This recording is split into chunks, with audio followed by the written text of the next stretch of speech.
ওই যে দেখি দেখো কার কোলে গেছে কার কোলে গেছে কোনো কথা নেই কান্দে কান্দে কম মনে হচ্ছে ওরকম বাচ্চা যদি নতুন কারো কাছে যায় তাহলে তো কান্দে আইলো না না আইলো কদিন আগে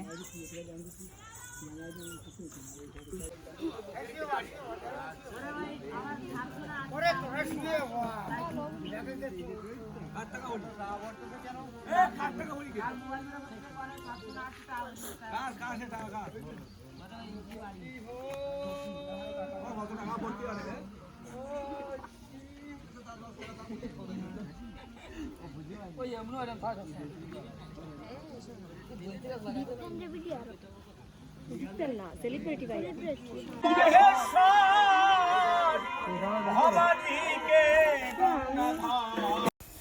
হ্যালো এভরিওয়ান, কেমন আছে সবাই? আজকে চলে আসলাম একটা মিনি ব্লগ নিয়ে। এখন চলো বৈশাখ মাস, আর বৈশাখ মাসে কিন্তু আমাদের এখানে গরমের ধান লাগানো হয়। সেই মতো কিন্তু আমার শ্বশুরমশাই তো গরমে ধান লাগাইছে, সেই জন্য কিন্তু ধানগুলো এখন কেটে মূলে গোছাতে হবে। তো বেশ কয়েকদিন ধরে কিন্তু আকাশে মেঘ থাকে, আমরা কিন্তু ধান মোলে গোছায় তুলতে পারিনি। আজকে একটু রোদ বেরোচ্ছে, এই জন্য কিন্তু চটপট করে ধানগুলো সব মোলে তুলে ফেললাম। আমরা সবাই জানি চৈত্র মাসে তো চড়ক পূজা হয়, কিন্তু আমাদের দিকে বৈশাখ মাসেও কিন্তু ধর্মদিল নামে একটা পূজা হয়, যেটা হচ্ছে সেটাও কিন্তু চড়ক পূজা।